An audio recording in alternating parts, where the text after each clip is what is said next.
Shalom, brothers and sisters. This week we will be reading the Torah portion by the name Kitiza.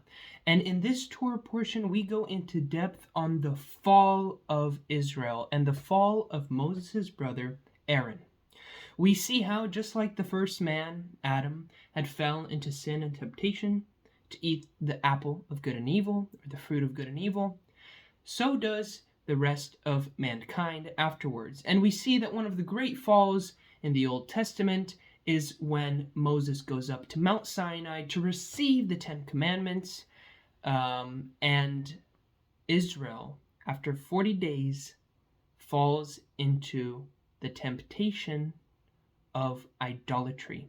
And so they turn and break the first two commandments that God spoke to them and told them, right? And you can imagine how, after all the miracles, after God speaking to them on a personal level, to everyone in Israel, after all the miracles he showed, after the saving that he brought them out of slavery, that they wouldn't want to turn away from that they would want to build and grow their connection that they already have. I mean, this is God's nation. They had such a close connection to the Lord. And instead of, trusting in the Lord and giving full faith into that, they go against what his word and what he just told them in the Ten Commandments that he reincited to them. And so what do? They force Aaron to collect everything and make a gold calf for them to praise, worship, and bow down to, right? And so what do we understand from this? We see how we have to not want to go back to our roots. A lot of us came up from ways, some of us weren't raised into a faithful and believer's household. A lot of us came from more of worldly or less indoctrinated faiths. And so when we transition to building our relationship with God and coming close to him, and he opens us up the truth of, keeping the Sabbath, of, keeping the kashrut, keeping all of these laws, right, and living by them, fulfilling them to our fullest, we typically want to go back to our old ways, right? We're remembering how well we lived with all these foods we got to eat, when we got to work on this Saturday, when we all this. And I know many people actually who, they've converted, but they seem so drawn back, and they fall a lot because they're so drawn back to their past, just like Israel was drawn back to their past in Egypt. That's why they were always complaining. That's why they were always not understanding and seeing the blessings in front of them that the Lord was giving them. So it's important for us, as we're growing our faith and journey in our life, that we are seeing the blessings that the Lord is providing us, so that we leave that behind. We die with that, right? Just like we die with our sin through Christ, right? That is washed away. We leave that and we don't come back to that. If we come back to that, then we will be judged for doing so, right? So we have to leave our old ways behind. That's the first point of today, right? We see how Israel, they have that attachment, and they force Aaron to make this calf, and they're bringing back to the roots of what they did in Egypt. And so just like that, we see the first fall of Israel. And so we see how that reflects onto us, those coming out from other faiths, coming into the truth, coming into Judaism, into understanding the depthful concepts of the Bible from front to end.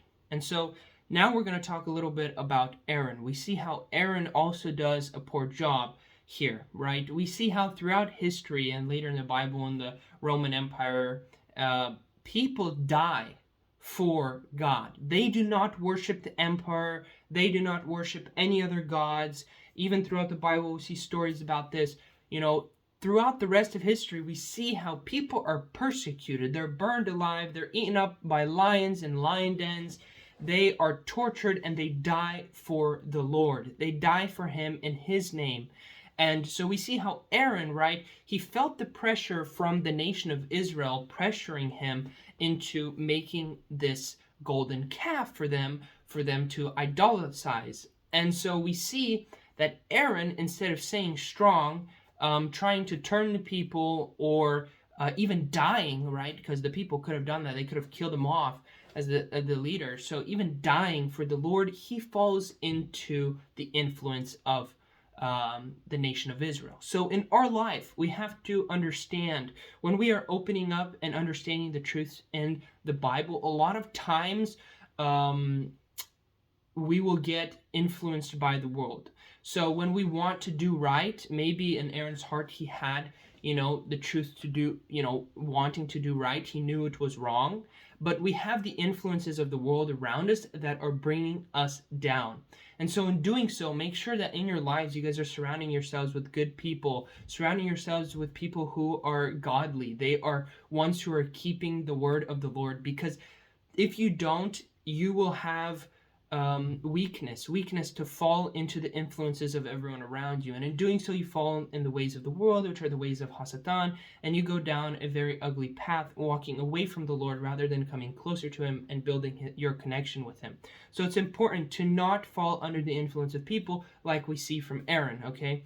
And we know, as true and faithful believers, we would die for our Lord, because without him, we don't have life. Every day we bless him and thank him because we wake up, because he gives us a breath of air. And everything we have and everything that happens to us, whether good or bad, we have to give glory to the Lord, because everything is done by him for a reason, and everything we have is thanks to him.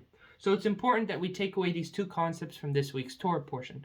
Understand that we do not want to go back to our roots, okay? And even if we don't have roots of, if we were raised in a religious household teaching the truth, then we still have the second part, which is the influences around us, the world around us, that can bring us down and make us do things we don't want to do. We know that we are wrong because we are built with moral codes inside us.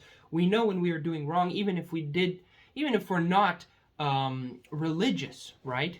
And so you do something wrong, morally inside what you just did was wrong. So we're built with morals. God created us with morals so that we know what is right and wrong. And so we know we're doing something wrong, but we always try to justify it, or we just fall into these things because of the temptation of the people around us. So beware, watch out for that, and build your relationship with the Lord. He will bless you just like he blessed the people of Israel. He will bear with you just like he bore with the people of Israel who cursed him, wanted to go from him, leave him, blah blah blah, on and on and on, right? But he stayed with his nation through Moses, through how they continue to act and change. So we see that the same happens for us in our lives, okay? So we will receive blessings. We will see the Lord doing miracles. We will see him talking to us if we are building our relationship with him, coming closer to him, right? And through that, we will receive everlasting life. We will receive what Israel received, the promised land, right? So even though it took a generation of Israel to go through that, we see that change is important in our lives, and change is how we should live every day, growing our relationship and building it with the Lord.